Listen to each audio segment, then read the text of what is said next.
జాతకంలో చూసుకుంటే రేవంత్ రెడ్డి గారికి సంబంధించినంత వరకు కూడా 2024, 22, 23లో ఆయన ఉన్న సిట్యుయేషన్ ఏంటి? ఓడిపోయిన తర్వాత ఎంపీగా గెలిచిన తర్వాత 24లోకి వచ్చేసరికి ఒక్కసారిగా 23, 24లోకి వచ్చేసరికి ఒక్కసారిగా ముఖ్యమంత్రి స్థాయికి వెళ్ళారు. అది ఉన్నతమైన పదవి. ఈ రోజు వరకు కూడా ఆయన దించాలని, ఆయన ఇబ్బంది పెట్టాలని కాంగ్రెస్ వాదులు ఎంతమంది ఉన్నారు? రాజకీయంగా అధికారిక పదవుల్లో ఉండి ఆయన్ని ఇబ్బంది పెట్టాలని ట్రై చేస్తున్న వాళ్ళు ఉన్నారు. ఏ ముఖ్యమంత్రితో ఉండని భేదాలు ఆయనతో ఎక్కువగా ఉన్నాయి.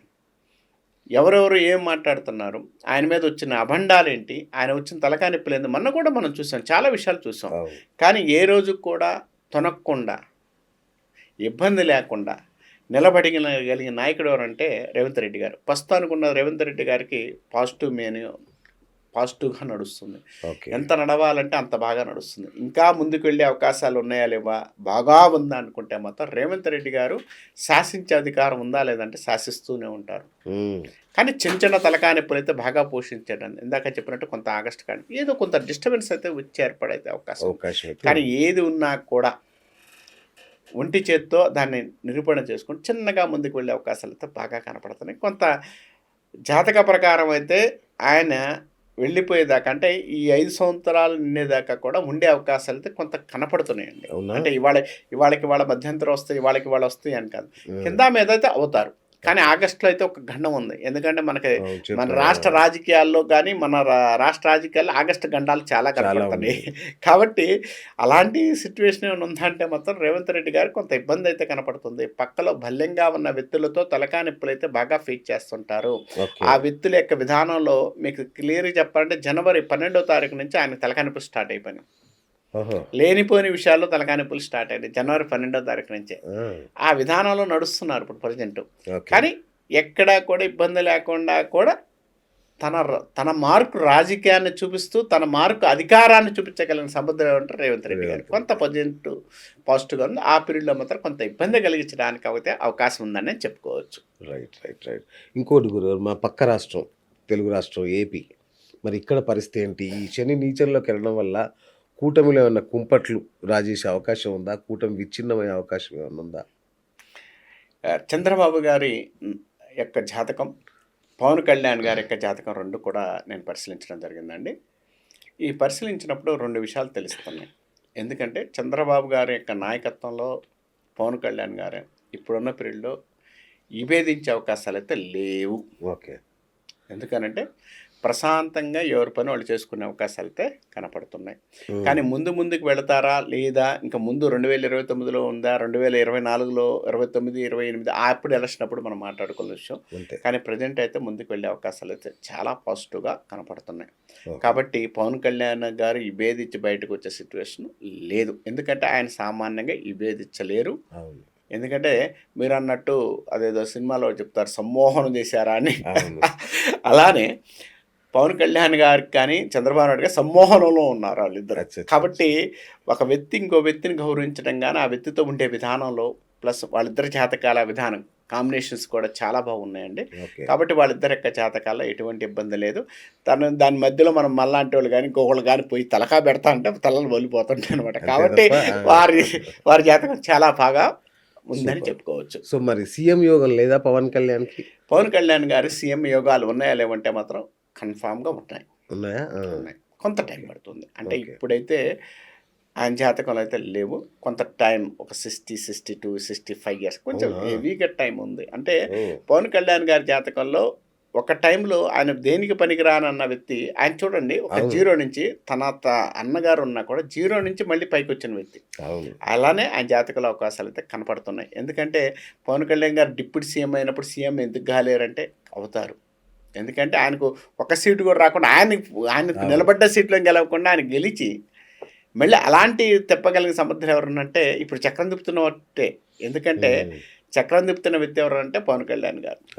పవన్ కళ్యాణ్ గారి యొక్క పాజిటివ్నెస్ ఎక్కువగా ఉండే అవకాశం అయితే ఉంది. ఆయన సీఎం అవుతారా లేదంటే మాత్రం అవకాశాలు అయితే కనపడుతున్నాయి. కానీ ఇప్పుడైతే నేను కన్ఫామ్గా చెప్పలేను. ఎందుకంటే ఓకే. నాకు తెలియని విషయాన్ని నేను ఎక్కడ చెప్పను. తెలిసిన రైట్. విషయాన్ని మనం గట్టిగా చెప్పాలి. శాస్త్ర ప్రకారంగా అక్కడ ఏం జరుగుతుందనే దాని మీద నేను మాట్లాడిన దానికి నేను కట్టుబడి ఉంటాను. ఓకే. కాబట్టి అక్కడ క్లియర్గా అయితే ప్రస్తుతానికైతే ఆయనకి ఆ యోగాలు తక్కువ కనపడుతున్నాయి. ఓకే. కాబట్టి ఓకే. అది కొంచెం మనం తెద్దాం. మరి జగన్ పరిస్థితి ఏంటి గురుగారు? జగన్మోహన్ రెడ్డి గారికి నెగిటివ్ పీరియడ్ అయితే ఆల్రెడీ స్టార్ట్ అయింది. ఆల్రెడీ ఎలక్షన్లో ఓడిపోయారు. ఓకే. జగన్మోహన్ రెడ్డి గారికి ఇప్పుడు ఏదో పాజిటివ్ పీరియడ్ వస్తుందని మనం చెప్పలేం. కానీ మళ్ళీ రాజకీయంగా పుంజుకోవడానికి అవకాశాలు ఉన్న పీరియడ్ అయితే మాత్రం మే 22 తర్వాత నుంచి ఆయన జాతకంలో కొంత పుంజుకునే అవకాశాలు అయితే కనపడుతున్నాయి. అచ్చా. అంటే రాజకీయంగా అంటే ఓకే రైట్, ఉమ్. మనిషి ఇన్నాళ్ళు ఉన్నారా లేరా అనుకునే దానికి మనిషి కనపడుతున్నాడు అనే ఫీలింగ్కి కొంత అవకాశాలు అయితే ఉన్నాయి. కానీ జగన్మోహన్ రెడ్డి గారి జాతకం అయితే కొంత టైం పడుతుందండి. కొంత పాజిటివ్గా అయితే లేదు. ఆ. వీళ్ళిద్దరూ గట్టిగా ఉన్నంతకాలం ఆయన కొంచెం ఇబ్బంది కలిగించే పీరియడ్స్ అయితే ఉన్నాయి. ఎందుకంటే ఇక్కడ అవతల వ్యక్తిని బట్టి యువతల వ్యక్తి యొక్క ప్రాబ్లమ్స్ కూడా కనపడుతుంటాయి. కాబట్టి ఈ ఓకే. సంవత్సరం మనం మాట్లాడుకుంటున్నాం కాబట్టి ఈ సంవత్సరంలో అయితే జగన్మోహన్ రెడ్డి గారికి అంత పాజిటివ్గా గ్రహాలు అయితే కనపడటం లేదు. కానీ ఇదివరకు కన్నా కూడా రాజకీయంగా మాత్రం కొంత పేరు అనేది కొంచెం ముందుకెళ్ళే అవకాశాలు ఉన్నాయి. అంటే మ్మ్. కనపడే అవకాశాలు అయితే కనపడుతున్నాయి. ఎంతవరకు ఏమి లేని సిచ్యువేషన్ కొంచెం పర్వాలేదు. ఓకే. అంటే మళ్ళీ జనాల్లో నానుడి రావడానికి అవకాశం ఎక్కువ కనపడుతుంది. ఎందుకంటే జగన్మోహన్ రెడ్డి గారి యొక్క జాతకంలో అది కనపడుతుంది. ఆయన మంచి ప్లస్ అవుతారా, ఇబ్బంది అవుతుందా, ఇక్కడి నుంచి వేసే స్టెప్ ఆయనకు అనుకూలంగా ఉంటుందా లేదంటే మాత్రం కొంత అనుకూలంగానే ఉండే అవకాశాలు అయితే ఉన్నాయి. ఎందుకంటే జగన్మోహన్ రెడ్డి గారు ఎప్పుడైనా కూడా ఆయన జాతకంలో మంచి యోగాలు ఉన్నాయా లేవంటే యోగాలు లేకపోతే ముఖ్యమంత్రి కాలేరు. ఆల్రెడీ ముఖ్యమంత్రి అయ్యారు. ప్లస్ ఇంకొకటి ఏంటంటే ఆయన జాతకంలో ఉన్న విధానంలో ఏంటంటే కొంత మైనస్ ఏంటంటే కొన్ని గ్రహాల యొక్క కాంబినేషన్స్ హెవీ గ్రహాలండి ఆయనది. ఆయనంతా కూడా ఏంటంటే కొట్టకపోతేనేమో మొత్తం ఊర్లు కొట్టకపోతాయి, లెగిస్తేనేమో ఊర్లు లేచి వస్తుంటాయి అనమాట. అలా ఉండే జాతకం ఎవరిదన్నా ఉందంటే ఓహో. జగన్మోహన్ రెడ్డి గారిది. అందుకంటే గతంలో ఒకరి జాతకం ఉంది, అది నేను చెప్పకూడదు ఆ పేరు. ఆ వ్యక్తి నిలబడితేనేమో మొత్తాన్ని తీసుకెళ్తుంటాడు, లేచి పడుకుంటే మొత్తం పోతుంటారని ఉమ్. ఆ టైప్లో ఉంటుంది జగన్మోహన్ రెడ్డి గారి జాతకం. కానీ జగన్మోహన్ రెడ్డి గారు ఏదైనా కూడా రాజకీయ పునరీకరణ అనేది జరుగుతుందా లేదంటే మాత్రం ఆంధ్రప్రదేశ్లో పునరీకరణ అంటే కొంత అవకాశాలు అయితే అవి ఉందని చెప్పవచ్చు. ఉంది. ఓహో, సూపర్. మరి మన మోడీ గారి సంగతి ఏంటండి? మోడీ గారు ఉంటారా? ఎక్కువ కాలం ఇంకా ఉంటారా? ఏంటి ఆయన జాతకం? మోడీ గారి జాతకంలో ఆయుష్స్థానం చాలా బాగుందండి. మోడీ నేను ఆయుష్తానం కాదండి, ఆ, పదవీ కాలం నేను అనేది. పదవి కాలం పూర్తి చేస్తారండి. ఎందుకంటే మోదీ గారి యొక్క జాతక బలం ఆయన సంబంధించినంత వరకు ఒక రికార్డు సృష్టించి వెళ్తారు ఆయన. ఉమ్. ఎందుకంటే ఇప్పుడు దాకా కూడా మన ప్రధానులు 15 ఏళ్ళు 15 ఏళ్ళు చేశారు. ఆయన రికార్డు సృష్టించి వెళ్తారు. 16 ఏళ్ళు 17 ఏళ్ళు చేసిన రికార్డు కూడా సృష్టించగలిగిన అవకాశం ఉంది. ఎందుకంటే ఓకే. అంత యోగానిచ్చే జాతకం ఎవరిదంటే మోడీ గారి. మోడీ గారి యొక్క జాతకం బాగుంది. తర్వాత ఆ మోడీ గారు ఉన్న సిచ్యువేషన్ బట్టి మనకి ఇండియా కూడా మంచి ఉన్నతమైన స్థానానికి వెళ్ళడానికి అవకాశం కూడా కలిగి ఉండే అవకాశం ఉంది. మోడీ గారి యొక్క జాతకంలో ఉన్న గ్రహాలు కూడా మన ఇండియాకి మనకున్న పరిస్థితులకి మంచి అనుకూలమైన ఫలితాలు అంటే ఉన్నాయని చెప్పుకోవచ్చు. కాబట్టి మోడీ గారి జాతకం చాలా పాజిటివ్గా ఉంది. కానీ మరి ఇబ్బంది అంటే కలిగించే ఆయన సిచ్యువేషన్ లేదు. ఆయన జాతకం బాగుందంటే రాహుల్ గాంధీ జాతకం బాగాలేనట్టేగా? బాగాలేనట్టే బాగాలేనదే చెబుతున్నాను, అవునా? బాగా లేదనే చెబుతున్నాను. అవునా? ఎందుకంటే రాహుల్ గాంధీ గారి జాతకంలో ఉన్నత ఏదో యోగాలు జాతకం మారింది, కొంచెం మంచిగా అవుతాడా ఏదో అన్నారు, ఏం లేదు. అవునా. రాహుల్ గాంధీ గారి జాతకం బాగుంది అనుకుంటే ఉన్న రాష్ట్రాలు కూడా కోల్పోతున్నారు. ఓకే.